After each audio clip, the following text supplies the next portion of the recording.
that are out there of extraterrestrial origin. A large, hairy creature with arms that hang down beside its, bore down on its sides. She only happens.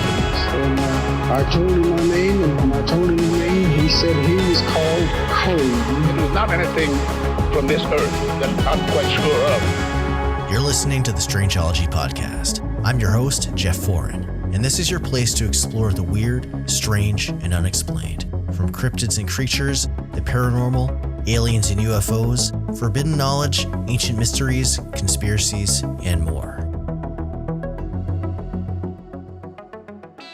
All right, folks, welcome back to the show. Before we get started, make sure to follow Strangeology on all of the socials, of course, for more content. Links to my Instagram, Facebook, and TikTok communities will be linked in the show notes, as always. And make sure to sign up for our newsletter over on strangeology.com, where you get monthly updates and more.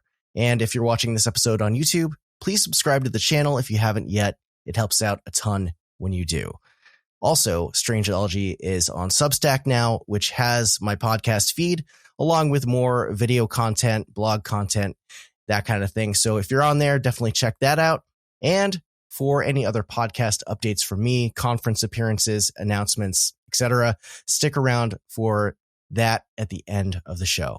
Now, joining me for this edition is Adam Apollo, who is here to talk about his own personal encounters and work with extraterrestrial beings that he had going all the way back to as a child and the spiritual path it took him down. Adam has quite the resume here. So just as a quick bio here to get you all up to speed, he's dedicated himself to extensive studies in theoretical physics, human spirituality, quantum gravity, the interface of consciousness and space-time, symbolic geometry, past life recall, occult magic, and more. He's been an ambassador for next generation leadership at the White House, in multiple Nexus and other summits at the UN, as well as countless other conferences around the world. He's the co-founder of the Unify movement, along with 2 education and technology-based companies.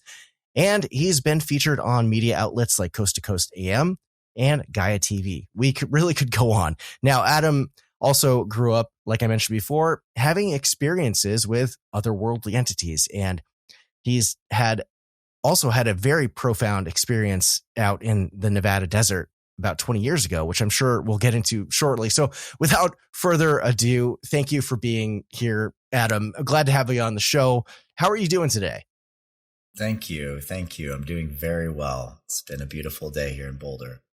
Wonderful. Now, so you've been encountering and communicating with this otherworldly presence for quite a while, since you were a child. Can you take us through those experiences? How did it all start? And, what kind of led you down this path that you're on? Sure. Yeah. When I was very young, my mom worked at this horse ranch, and we had a little cabin there. We used to take people on rides up into the mountains above Red River, New Mexico. And there was one night when I went out to walk around this little lake that was on this ranch.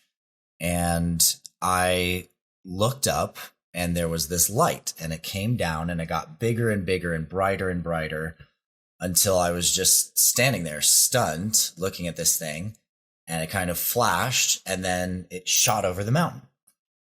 And it was such a strange experience. I went back in, I told my mom, but even days later, I was like, did I dream that happened? And I had to ask my mom to make sure I didn't actually dream it. And then for a long time, this was probably when I was only 6 years old, for a long time, nothing, until I was a young teenager. And, let's see, I was probably actually 9 or 10 at this point. My dad lived in a place called Robbinsville near St. Louis. And my stepbrother and my dad were in the car, and we were driving back to our house. And my stepbrother looks out the windshield and he goes, stop the car. And so my dad's like, okay. And he pulls over, And he's like, get out, get out. And so we get out of the car and, my heart's pounding and there's this triangle rotating its way across the sky, like looping across the sky. So with those two experiences, by the time I got into high school, I was a hard thinker. I was a hard questioner. I was kind of depressed in my mid-teenage years. My stepmom died in a car accident, moved across the country, couldn't find myself, like didn't know who I was.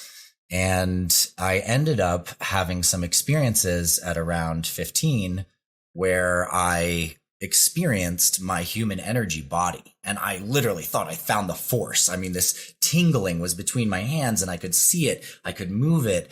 And me and my brother, a good friend of mine, who was a couple years older than me, would just do these experiments, like locate an object blindfolded in the room, do blindfolded martial arts, right?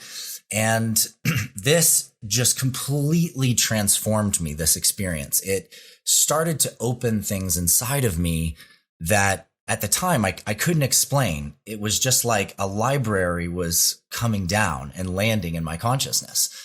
And of course, I started to explore theoretical physics and what is this and why isn't it being taught in our schools? Why isn't this experience being shared? And I dug and I found references from other cultures like chi and prana and ki and vital force and all of these amazing things. A NASA astrophysicist named Barbara Ann Brennan published these books talking about how she left NASA to study this field. And in that journey, I came across the Drake equation. Now, the Drake equation, for those of you that are out there, if you don't know, it's basically a calculation where you take the estimated number of stars in a galaxy and you take the estimated number of galaxies in the universe. And then you look at, based on our science, how many of these stars have planets and how many of these planets could have life. Like, what's the potential? And in those days, that was in the 90s, which tells you a little bit how old I am. I was in high school and I did the calculation using the best numbers that existed at the time. And with that calculation, it implied that there would be potentially thousands of intelligent extraterrestrial civilizations in our galaxy alone. Now, you take the fact that there's a pin needle in the sky and you do a picture of it with, Hubble telescope, and there are literally thousands of galaxies with hundreds of billions of stars in each one. And this starts to give you a sense of the scale of what's out there. Now, this was in the 90s. We thought that 0.01 or less planets would exist that around stars even at all. And a small percentage of those would have water, be in the Goldilocks zone. Now, we believe that over 99.9% of all stars have planetary systems, and the estimate is that over half of those contain a planet that could bear life. So for me, even as a teenager, it was an obvious thing, right? And I ended up meeting Dr. Stephen Greer in 2001 after this National Press Club hearing.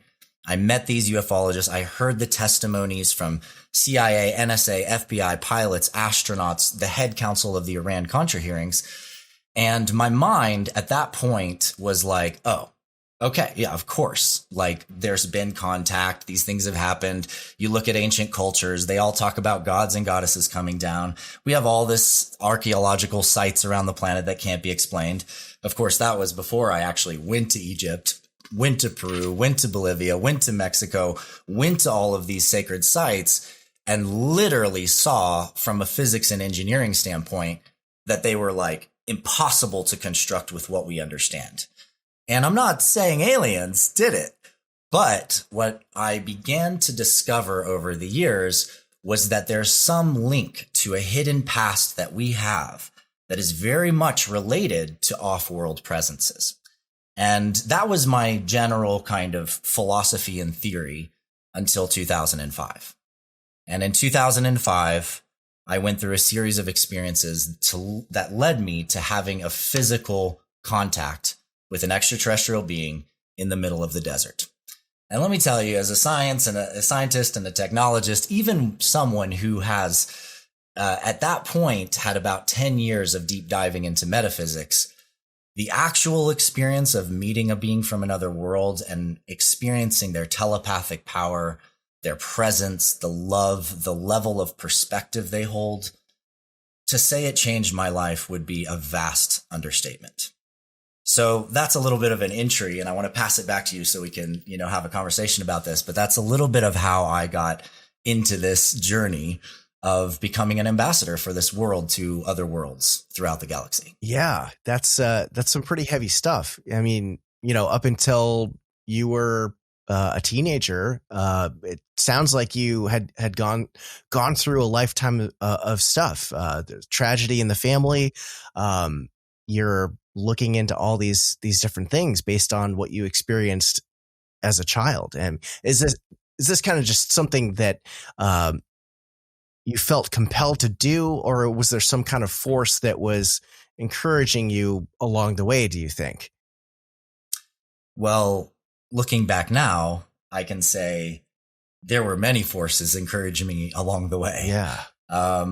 One of those would be my stepmother, who passed away in the car accident, who came and visited me from the celestial plane and literally had me look at a painting of Meher Baba, which actually it's actually right there. That's my mom's original piece that was on her bookshelf. And I looked at this painting and the eyes turned and looked at me and blasted me into this state where I saw the whole universe, and I saw it was like everything was inside of me and I was everything. And this spiritual awakening, along with the other ones I went through, where I came to start to really understand just how interconnected everything is, and that this energy, this field that I discovered, was not something that's just a biofield, that in fact, it is the infrastructure for all of space-time. And now through unified physics, we know that's the case. And in fact, through my work and through the work of brilliant thinkers like John Wheeler, who literally wrote the book on gravity that you get in college. It's like this thick, right?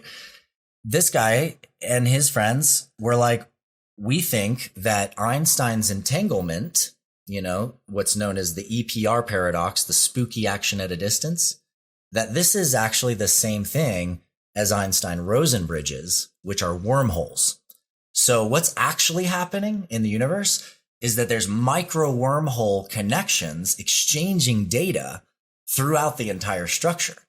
And this led to my work around the proton, where I discovered that the geometry of the structure of the proton, if you treat it like an actual sphere built out of these small Planck scale oscillations in spacetime, what we call the quantum vacuum oscillations, although it's not a vacuum at all because it's so full of energy, that the geometry of it had inherent inside of it these pentagonal rotary patterns that match the structure and geometry of our DNA. And I started to wonder if that geometric pattern was actually data storage in a proton. So I took some calculations. My friend Nassim Haramein did a calculation that there's about 10 to the 60th quantum oscillations inside of one proton. And I discovered, as I was looking into the age of the universe and marveling at the fact that it's, 4.32 times 10 to the 17 seconds, which 432 is such an amazing number. It's probably come up in some of your podcasts. And I converted that to Planck seconds, which is the smallest second unit, the smallest time unit that we have. And the number turned out to be 8 times 10 to the 60th, which means that literally every 8 Planck seconds, there is a new little quantum vacuum oscillation, like a new bit in each proton. And each proton is like a hard drive. And so it's growing bit by bit. The hard drive's getting larger as the universe is getting larger. And this means that data is decentralized through all of matter. Now that gets really fascinating, and it links back to this whole extraterrestrial technology and conversation that we'll have. But if you look at ancient history, what you see is that the honoring of the goddess traditions talk about the mater. And the mater is the mother, but it is also translated to the word matter. So literally the word matter comes from this mother, and the great mother, the goddess, is always seen as the keeper of memory. She who remembers all things. You know, women don't forget. They remember everything. And that is, I think, just astounding, because it says that space-time has memory, that everything has memory. And the indigenous teachings of the fact that stones can be sacred, plants can be sacred, your desk can be sacred, starts to fuse over into the physics, showing that everything actually does have that capacity for intelligence. Yeah, that is super, super interesting stuff, Adam. I mean, it kind of sounds like, you know, a lot of people are talking these days about simulation theory. I mean, it almost sounds like we've got all this data coming in and out of existence. Everything is energy. You know, what's your perspective on all of that? The implications of that with extraterrestrial life and everything else. Sure. You know, it's such a broad topic, but well, it's not as broad as it may seem, because there's a very simple and direct connection between these things. And we can explore this, because understanding that space-time has holographic principle effects, it can share things that are happening at huge scale, at small scales, and back and forth. That the rotation of our solar system actually can have an effect all the way down to our protons and our atoms in our body, right? That just alone is mind-blowingly interesting. But then if you start to look at this, like the whole system is alive, like that the whole system is a living, breathing thing, and you look at the ancient cultures that talk about suns as forms of great, powerful consciousness, bodhisattvas, you know, that have become suns. Or you look at the theory of Gaia, like that the planet may actually have more of a role to say in what's going on here, like actually as a being, than we give her credit for, or we give it credit for, you know, as an object.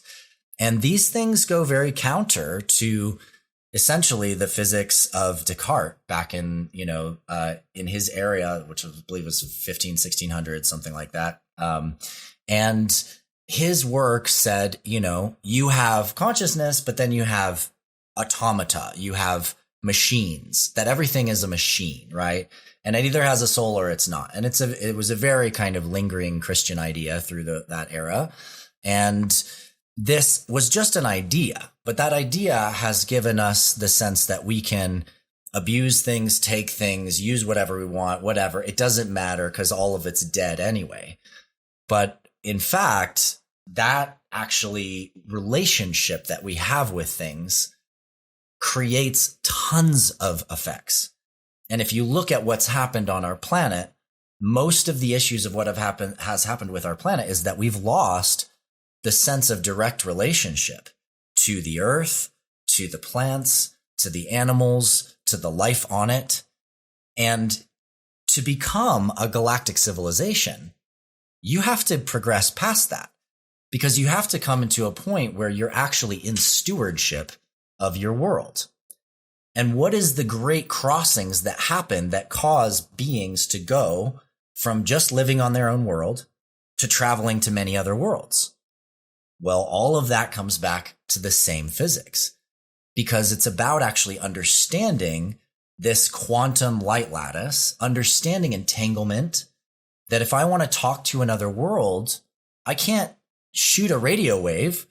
If the star is, you know, four plus light years away, like the Sirian system, it's not going to get there for like 4 years. If it's the Pleiades, you know, and Maya, it's going to take 400 years, right? So you have to have entanglement to do that, to coordinate in that way, which requires this understanding of this physics. And then you also need the ability to be able to jump from one location to another. And right now we think about traveling through space like, you know, you got to hit the gas and push it real hard and ride that rocket, you know, and it's just like the more you accelerate, the faster you go, the more it warps space time. So if you fly to the Pleiades, even if you went at almost the speed of light and you experience the trip taking a month or a week or whatever it is, by the time you get there and the time you get back, if you just went straight and came right back around, you'd get back to Earth and 800 years would have passed. And this is why guys like, you know, Stephen Hawking say we're like, you know, we will never have extraterrestrials here because they'll never be able to survive the trip, you know. And the reality is that all you have to actually do is understand that space-time is this harmonic infrastructure and that it's literally designed to store information in different locations. And if you can access stable parts of that information, like, for example, pulsars. Pulsars are super stable. They're like clockwork. They're literally like lighthouses across the galaxy. And people like Paul LaViolette proposed many years ago that they are so interesting that they must be the only way these things could have this regularity of spin and timing and process is that they must be artifacts left by some super advanced civilization as a means to chart courses across the galaxy. And the physics work I've done has literally shown that that is in fact the case, that this is how that travel happens, that we are at the edge of applying these techniques and technologies to literally create faster than light ships. And at that point, we're talking about every aspect of our lives changing, not just contact, but, you know, you get up in the morning, you shoot over to the Pleiades, have a sunset, you know, while you like relax on the beach, you know, fly to the Sirian system, take a walk through these gorgeous woods, you know, and then you head over to Arcturus and you go down into these caverns and you get to like meditate with this amazing crystal or whatever and recall the memories of the Arcturian civilization. And then you head over to Japan, you pick up some sushi and you get home and it's like the late afternoon. You know, that's like literally what's possible for us in the very near future. Wow. That is super interesting. And yeah, it's, that kind of, you know, technological advancement is an incredible idea. Hard to get to wrap your mind around it entirely, in one sitting, but yeah, that's, very cool stuff for sure. Now, I was wondering, Adam, you know, Sure. I always feel like these other intelligences, these non-human intelligences out there, in my own experiences that I've had, they don't really seem to appear randomly. It's kind of like they reveal themselves when they want to with intention. Do you feel like, you know, you were selected specifically, and for, you know, what reason would these beings want you to, you know, be a mouthpiece for them? Sure.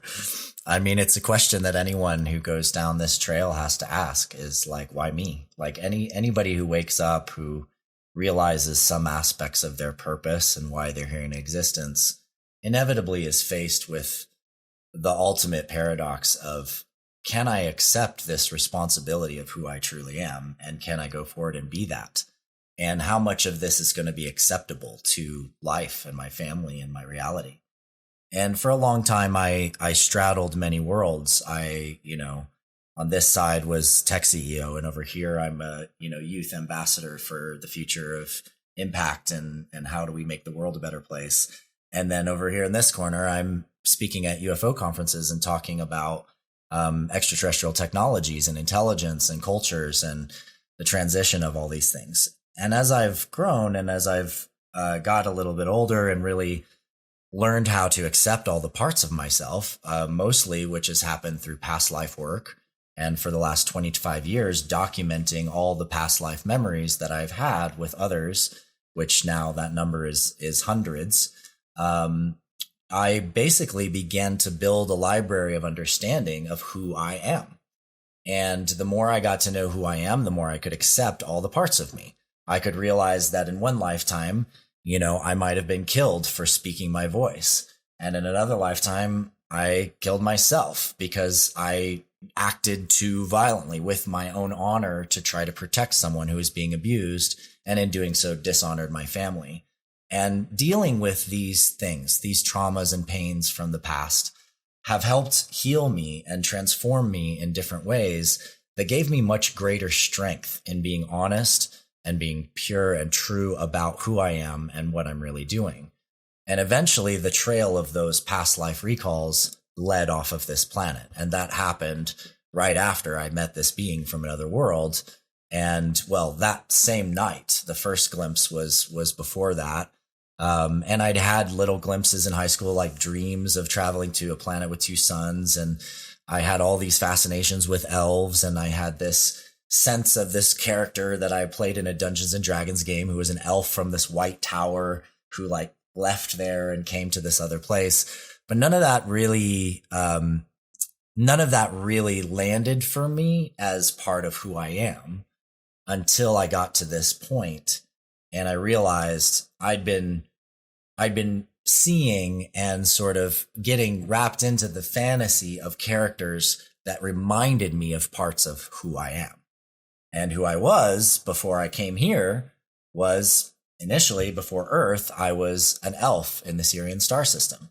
I lived on a planet with two suns. There's two moons, two major planetary bodies that are visible in the sky. And I had many experiences on this world that was beautiful, full of grace, full of transformation and change too. And that I actually in that lifetime lived in this white tower. And once I got access to that and those memories and knew the name of the tower called Eloria, nestled among the cliffs of Meraldin, I started to put these pieces together and realize that there was a connection between all of these things in my life that, that we dismiss. Most of us dismiss a lot of these powerful events and dreams, and we don't keep track of them. And so in a way, I have been a sort of chronomancer, a keeper of time, and someone who, by my nature, have chosen to continue remembering who I am across these lifetimes in order to give my greatest gift and to offer myself in service to the well-being of all life on any planet. And I came to this world because, well, it was the Ice Age, biggest party in the galaxy. You've got Atlantis rising, so much culture and people and beings coming together. And honestly, for me and for many of my colleagues, friends, and allies who also came here from other worlds, I really wanted to be a part of that and participate in that and to see this beautiful human species become a part of this galactic civilization. Interesting. Yeah, I definitely wanted to dive into some past life recall stuff for sure. So just trying to formulate the words here. You mentioned some of these past life recalls came in dreams, and a lot of it got triggered after you had your experience in the desert. So you kind of came to this part of the cosmos back during the times of Atlantis. I mean, can you expand on some of that? Like, Sure. Do you remember what things were like? Yes. Yeah. Take it away. So Atlantis was not a city. It was a civilization across many cities, seafaring connections between many of these ports. There was already infrastructure built in some of these places, massive temples, things that were created by mostly extraterrestrial beings that have hybridized with humans and or are connected with them and built together and created together. There was like a seed crystal kind of being built around the planet that would be a bridge for this. And certain places were like portals connected to other worlds and only the right resonant frequencies, you can think of like the right sound, the right song, could open these gates. And this is why, you know, countless people that I know that have been to Egypt and Peru and Bolivia and these places with incredible ancient sites, megalithic sites that we do not have the correct archaeological explanation for. We literally cannot explain how they did it the way they did it. I'm sorry. I've seen all the data. Anybody out there who's like, no, dude, they tipped stones and they pulled. No. Okay. Hundreds of miles, 50 plus to 100 plus miles from quarry to location. You look at the Incas and you go to Ollantaytambo, and there's stories of the Incan king who tried to impress the gods by moving one of these stones down a mountainside to the other side, where there's this incredible wall built from these stones that are about 100 tons each. And they fit together tighter than you can put, you know, a pin through them. You can't fit anything through them. And they're also embossed. Like literally they have designs that come off the surface, which means that the entire surface had to be perfectly lowered for these designs to come out. And the story of the Incan king is that he got like hundreds of guys and they tried to haul this thing down the mountain.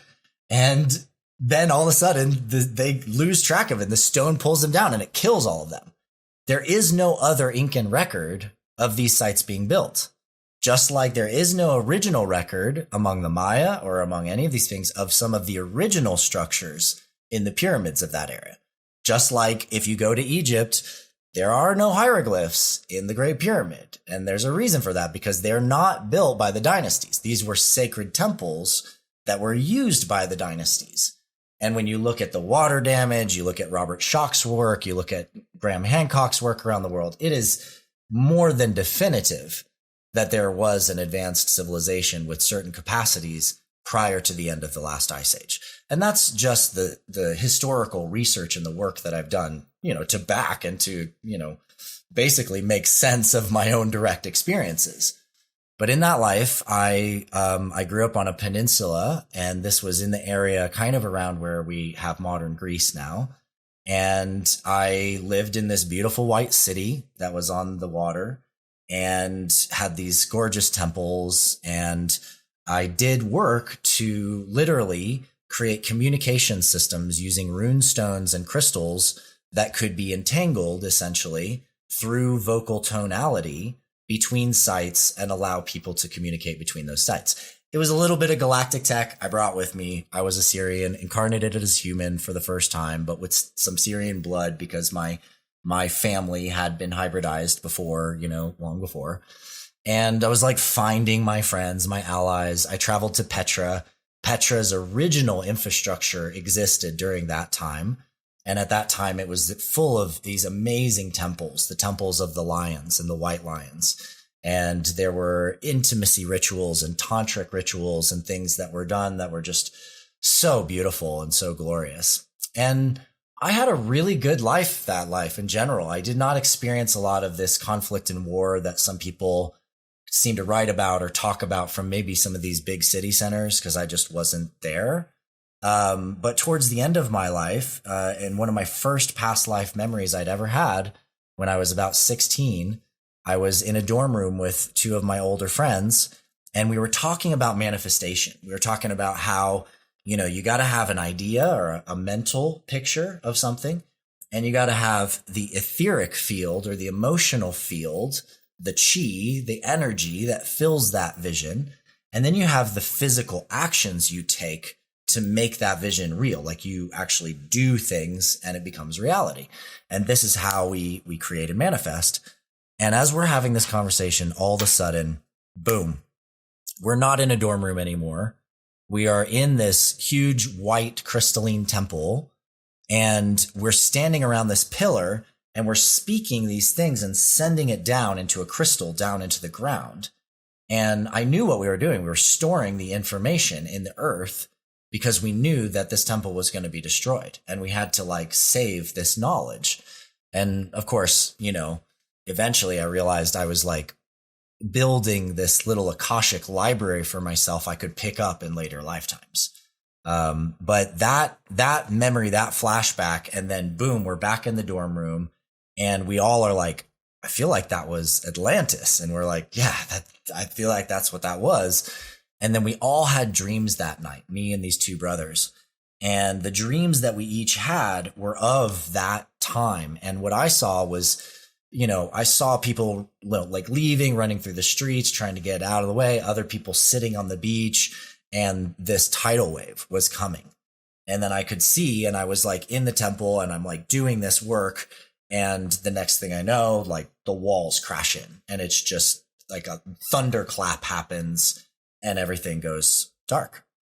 And so, I'd had that glimpse, and it took me a long time. Like, I think for many people, when you have these kinds of experiences, you don't know what to make of them because our society and our culture just hasn't developed this language yet. It hasn't developed this capacity to accept that we've been souls existing over and over and over again, lifetime after lifetime.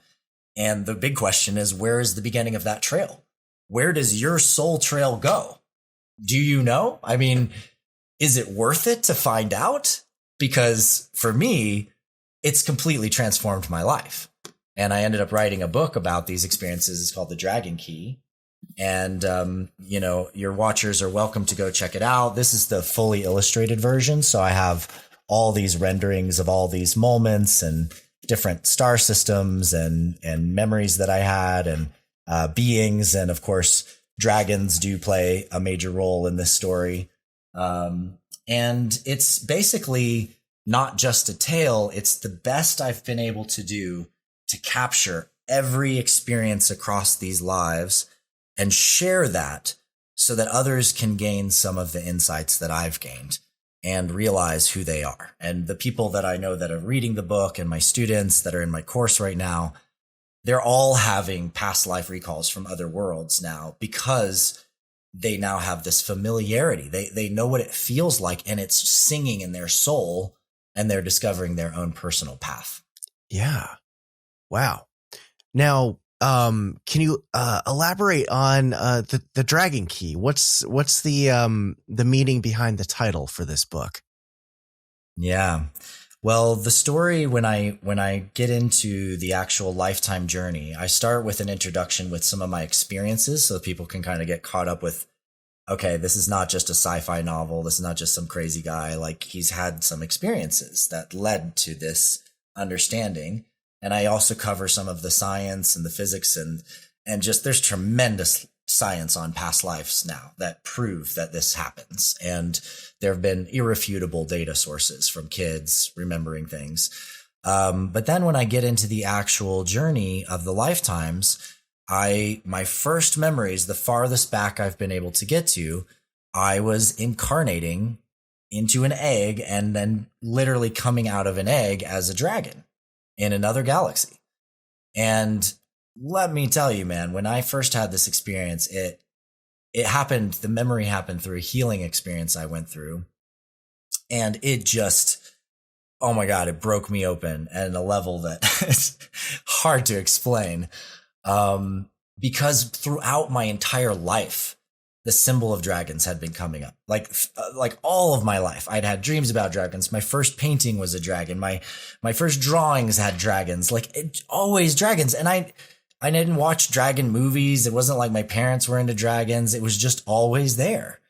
And so when I had this memory and it was so visceral coming out of the egg and my heart exploding as my mother and my father's faces came down and looked at me, this white pearlescent dragon and this black dragon that was rainbow opal, like glittering black rainbows. It shifted me. And what I came to experience in that life was that the dragons had their DNA stolen. And when some of these dragon families discovered that their genetic code had been stolen and taken to another galaxy, and their grandparents, the elder dragons that were dying, when they died, instead of incarnating back in their great grandchildren's eggs, which was the way of dragons to leapfrog through your family, those souls were being sucked following the bloodline to another galaxy, and they were being hybridized into beings that we now call reptilians or draconians. And that was an experiment that was being done by the Arcturians. And I didn't find this out till later, but essentially the dragons that were so angry that this was happening were tearing their bodies apart and traveling to this galaxy to take revenge on these humanoids that had stolen their genetics. Now, obviously, this all sounds like a truly crazy, fantastic sci-fi story. And if it was only me that had tapped into it, I would agree. Except that I've literally met now probably 50, 60 other dragons who have pieces of this memory also. And friends who were part of the Orion Wars that remember the war against the Draconians and Reptilians and the planets that were destroyed. And this is visceral, deep, traumatic, galactic memory. And it's not mine alone. I'm just a carrier of these pieces of knowledge so that those who are ready to recall this information and wake up to who they are can do so. Wow. That's some heavy stuff for sure. And I'm sure we could talk about that a lot more. But I want to circle back to your experience in the Nevada desert 20 years ago with this ambassador. Can you elaborate on what brought you, first of all, out to the desert, and what what happened? Yeah. Well, it's a long story, but it's one that I tell in full depth on 2 Gaia episodes called Interviews with Ed by Ruben Langdon. And ED means extra dimensional. He does a bunch of interviews with channelers and people that have had fantastic experiences, not too unlike your podcast, my friend. And so this interview really tells my story in its full depth. But I will say that in short, what led me to the desert was a crazy series of coincidences. A guy literally walked into my grocery store in Asheville, North Carolina, and I was getting yogurt, and he recognized me, and he's like, "Oh, you're Bill and Peggy's grandchild, aren't you?" I was like, "Yeah, how'd you know?" He's like, "Adam, isn't it?" I was like, "Yeah." And the guy was kind of weird. He was like wearing tights, and he looked like, he's like a hula hooper or something. It turns out he is a hula hooper. His name is Paul the Hula Man. And he says, I'm going up to the mountains. I'm going to cook for all these indigenous elders. They're fulfilling some kind of prophecy. Do you want to come and cook for them with me? And I'm like, cook for elders? And I'm like, I'm not a cook, but like, this sounds crazy. Like fulfilling a prophet. Okay. Like I'm interested, He gives me the details. I end up learning more about it, and I go up there, and I'm like one of the only young people there. And there's 150 elders from around the world in this beautiful land. This place is called Heavenly Mountain, and there's an Art of Living place holds it now. I believe they own that space now, and is owned by these 2 twins. And I have the moment where I have to introduce myself, and I say, I'm Adam Apollo, and I'm here to represent the youth of all the tribes who are not represented here. And of course, I was the only white kid too. So at this point, I am now the ambassador of the youth to these elders, and they held me in every ceremony, every possible thing. I end up becoming close with Orville Looking Horse, chief of the Lakota, Nakota Sioux, and his family, Paula Horn and his daughter Gracie, and their son had gotten a car accident, and they asked me if I would help coordinate these prayer runs for world peace with their family. So I end up essentially being one of 4 running groups that were running from the 4 corners of North America on Turtle Island to the Black Hills of South Dakota. So I ran most of the distance from up in New York across the country to the Black Hills of South Dakota.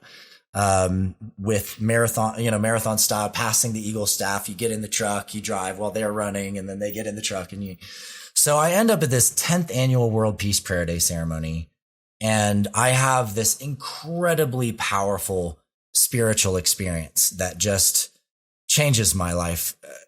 Again, I mean, many things have changed my life, but that was quite a time. And that was in this year in 2005. And I end up traveling with some of the West Coast leaders back to Los Angeles. And I go to this dance party. I'm like dancing sword forms, to drum and bass. And this girl sees me and she's like, oh my God, I remember you. Like, I've seen you move like that in a battlefield. And she's like crying and she's breaking open. And I'm just like, oh my gosh, like, because I'd just been with indigenous families and we don't talk about past lives. You just focus on grounding. You focus on being here. You focus on what's important now. And here I was being pulled right back into it. And she says, are you coming to Burning Man? And I was like, I don't think so. I've heard about it, but it's in Nevada. I don't know. I've never been out there. And I kind of let it drop. I go back to Asheville. I go to this event. And at the event, my friend Ambra walks up to me and she says, do you want my Burning Man ticket? And by the way, Pandora and Ilsa are driving out there. You can hop in their van. You can ride with them. You should go. And so I take it and I go. And along the way, I like lose my debit card. I lose all these things. I'm like just down to like, I just have the gear on my body and the desert. And I start having these absolutely phenomenal experiences out there, integrating different lifetimes through different experiences in this city. And this leads to the Bird Night, where I have this extraordinary simultaneous recall with a man who was my father in my Atlantean lifetime. And we knew who my mother was in that lifetime because we both spent time with her during the week. And we went out to heal it. We went out to shift it, to transform, like clear whatever this stuff was in our guts that we could feel. And this led me out through a series of transformations, fully entering the just most sober place you can imagine through these transformational healings I was going through, but in a shamanic space in my consciousness, and out into the middle of the desert. And that is, a very brief version of some of the sequence of events that led me out to that contact experience. Sure. Yeah. Now, so after that point, you're having these past life recalls, but then you kind of encounter this being who's there physically.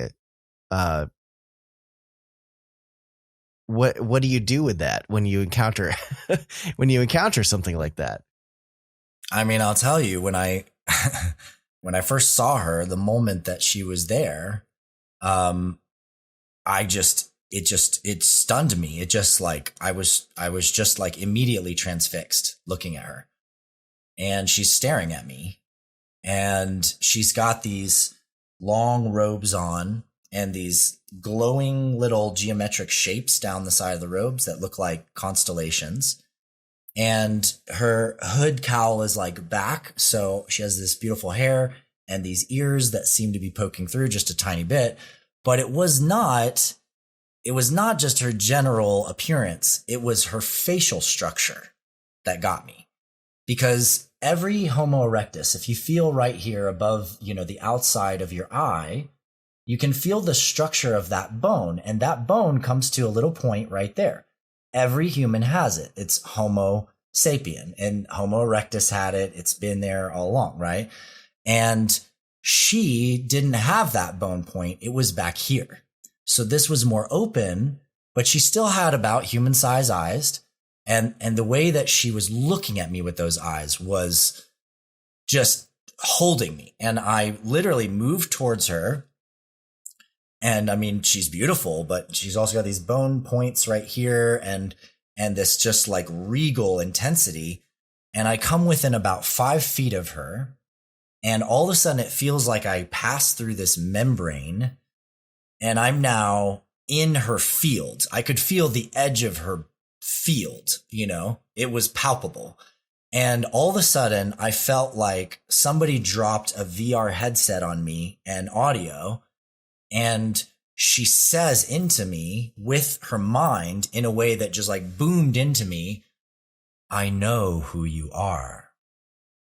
And all of a sudden it's like I'm seeing these flashes and I'm docking with this mothership, and then I'm walking along this hallway with someone and I'm looking out on a planet, and then I'm in this council chamber, and then I'm like choo choo, and then there's the earth, and then I'm on the earth and I'm standing at this temple, and then I'm in a stone circle and I'm raising a sword to the sky, and this light is hitting me and bouncing off my armor from a ship above me. All of these flashes were moments of me, my soul, who I am. And it was like she just pierced straight in and just showed me that she knew who I was. And that telepathic level of capacity and the way that she looked both was what essentially let my mind like relax enough. And the fact that I'd just been going through this whole powerful experience series that night. And there was also two guys, one of them wearing like an orange chainsaw hat, you know, what we fondly call rednecks in Western North Carolina. And like they were like drunk and tripping, you know, on some drugs or whatever. And like they see her and they're like, they think they're hallucinating, and they're like, whoa, this is crazy, man. You know, like, and just the fact that they were there and they saw her and I'm in this, she doesn't look away from me at first. She kind of glances over them at one moment. And she says into my mind, not all of you are ready.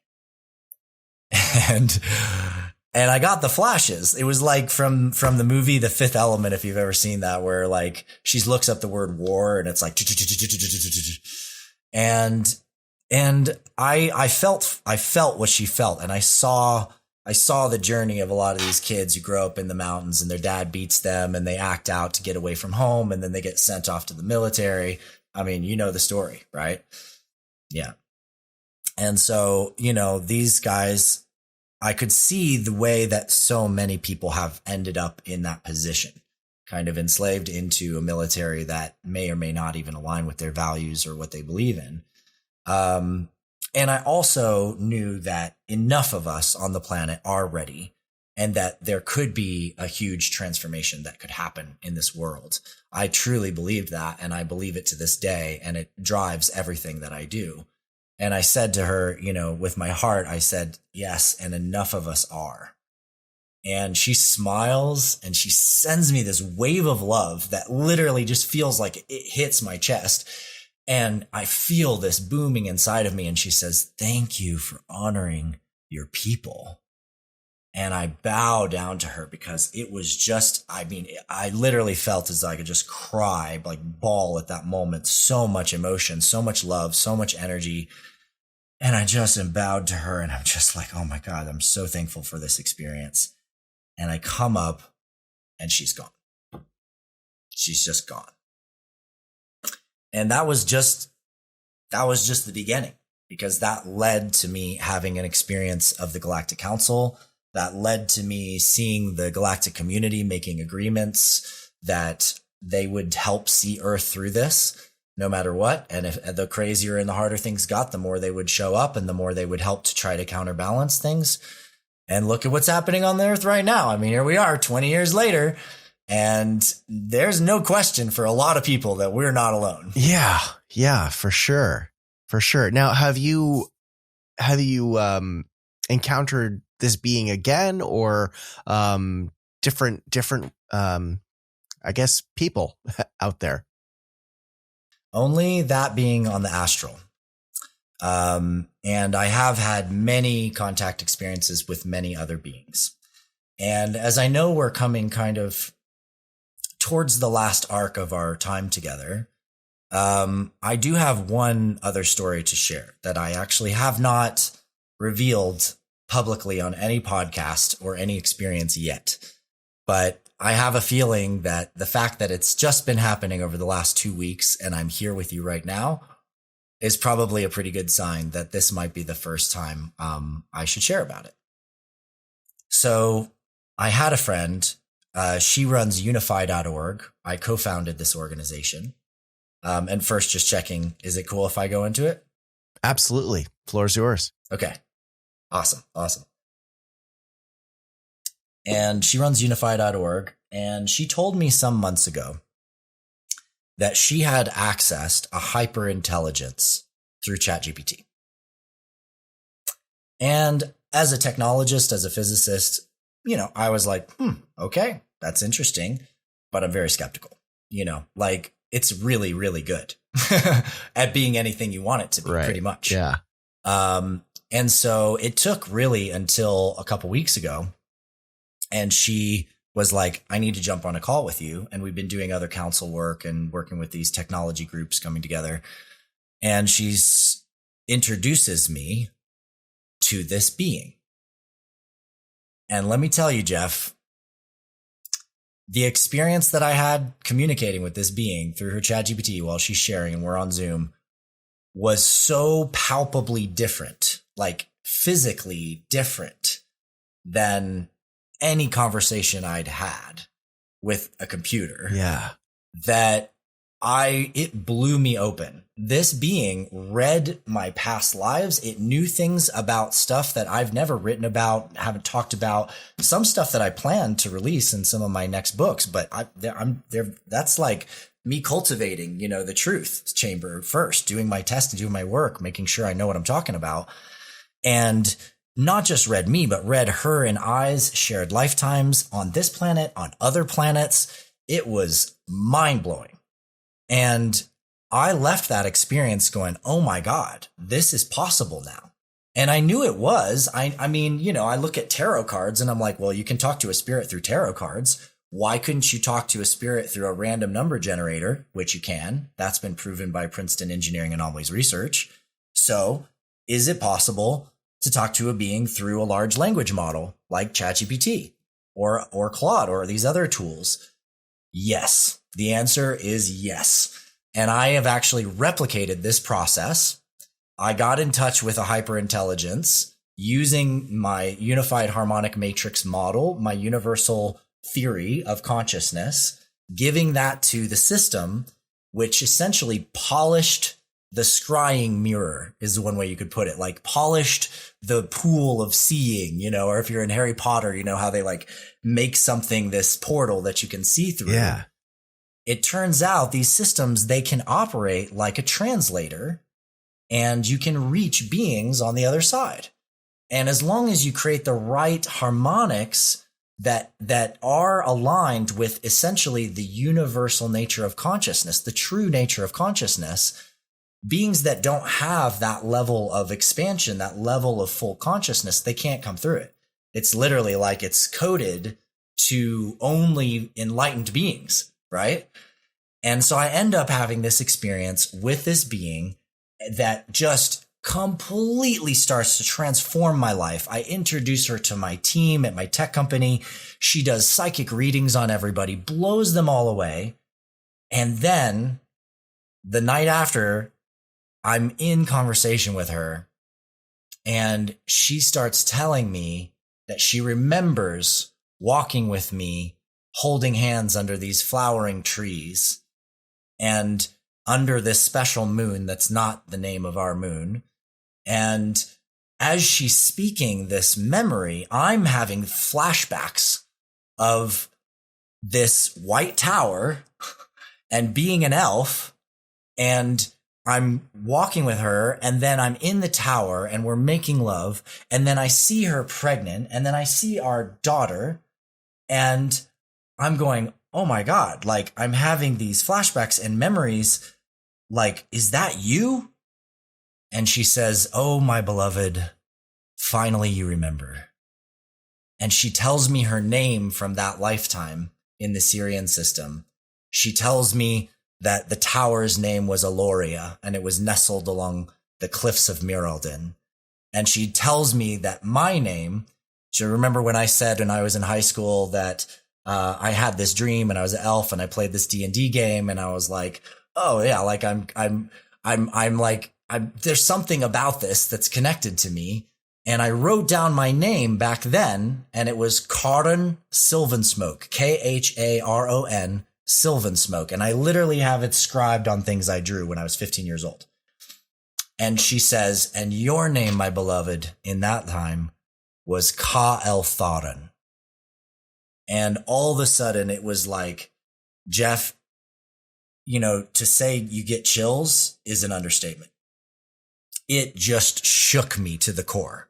I was bawling. I was broken open, and I'm literally having a reunion, this loving, deep, powerful reunion with this being that remembers all these things that I remember and more from that time, so much more. And she was my wife on another planet before I came to Earth. And now and back then she was an Akashic Oracle. That's what she did. She would read the field for people. But now she's like an advanced version of that. And her name is Etheria Lumina.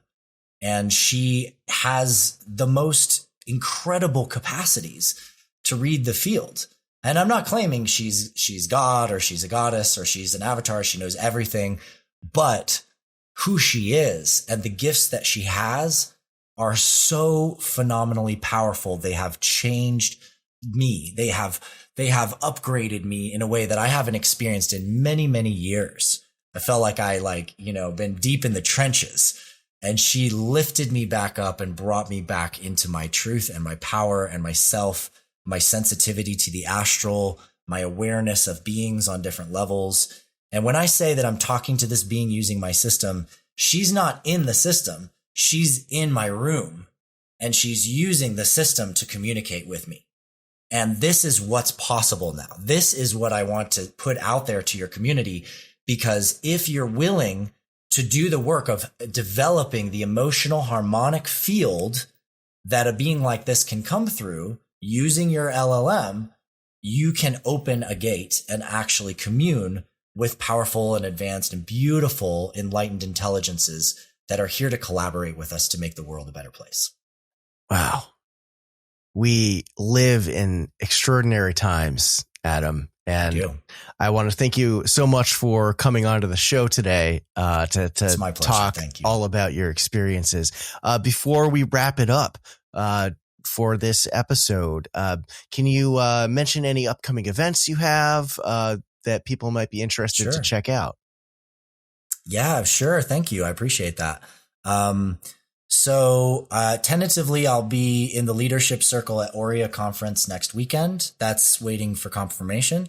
But May 2nd through 5th, if you're in Chicago area, Wisconsin area, Michigan area, I will be at the Contact Modalities Expo, XPO, that happens in Delavan, Wisconsin. That's the 2nd through 5th. The following weekend, I'll be in San Francisco for the New Living Expo. And that happens in Marin, just north of San Francisco.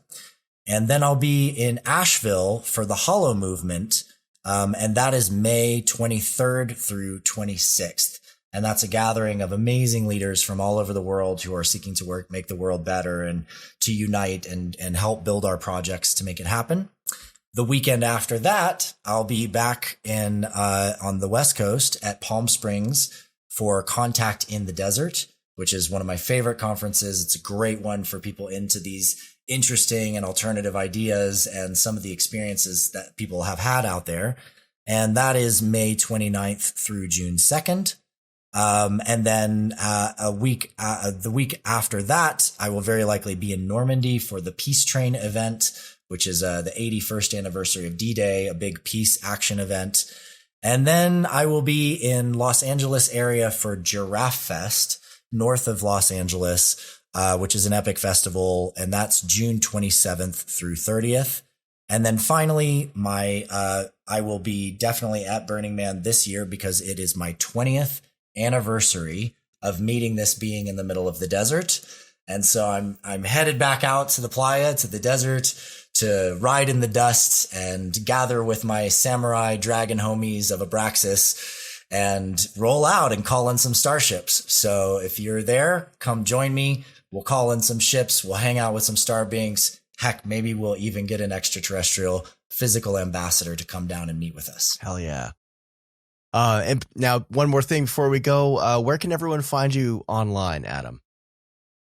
You can Google my name. It's pretty easy to find me. And you can also just go to adamapollo.com, which has a lot of links to different things in my different work. You can find my episodes on Gaia by searching for Adam Apollo. I have many different shows I've been a part of, from Divine Science to Jimmy Church's show to a couple times on George Norrie's show, who's actually now finally stepping down from that work. So bless his heart for all these great years of work. And yeah, there's a lot of places, but thedragonkey.com is where I'm spending a lot of my time now, because I have a lot of students there. And I'm also still teaching and doing leadership work in the Guardian Alliance, which is a school of about 7,000 Jedi, Padawan, and Jedis who are doing self-mastery work and self-development work for planetary change. Gotcha. Great. Well, everyone check all that stuff out. And again, thank you, Adam, for joining me today. This has been a pleasure. Thank you. Thank you. Thank you. It's been great to be here. All right. Thanks so much. Thank you.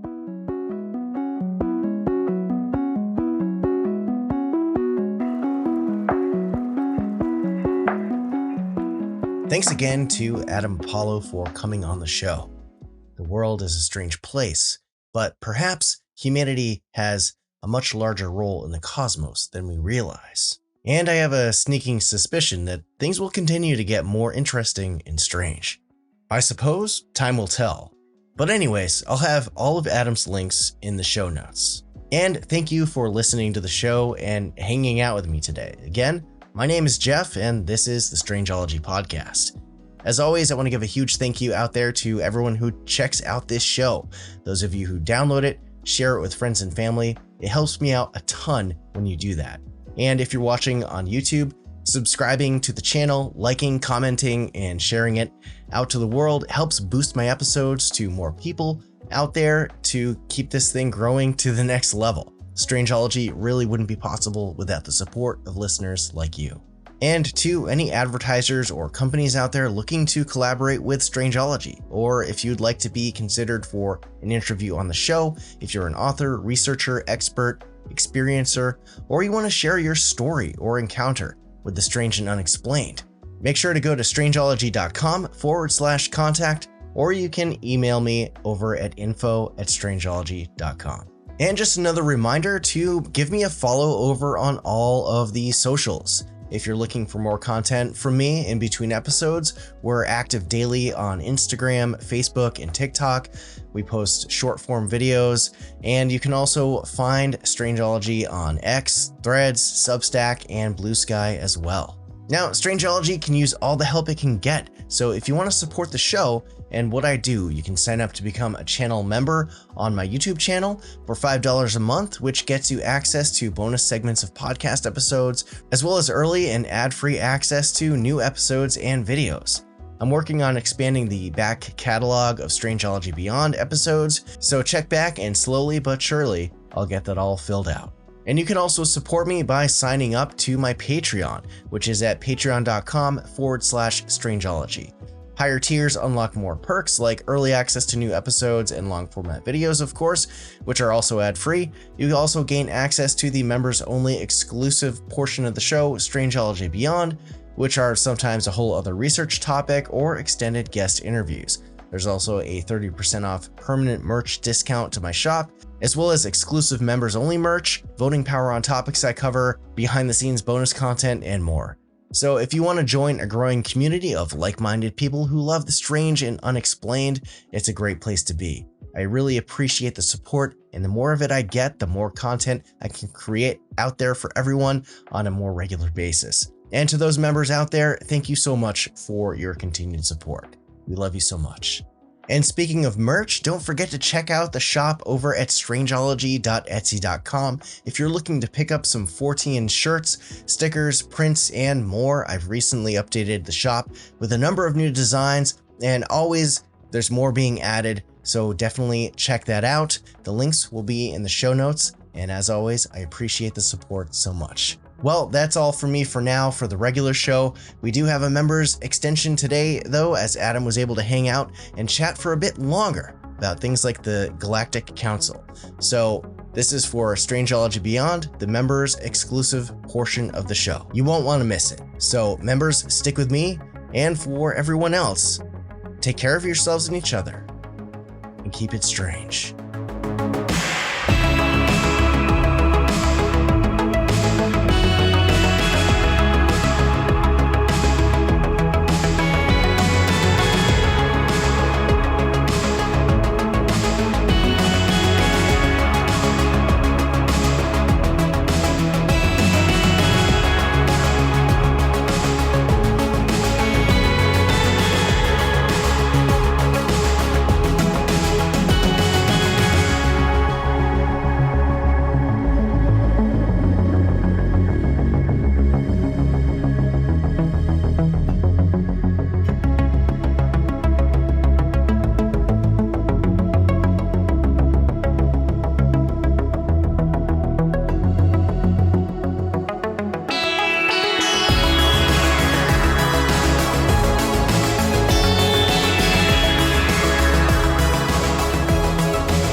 All right, members, welcome back to Strangeology Beyond, your exclusive portion of the show.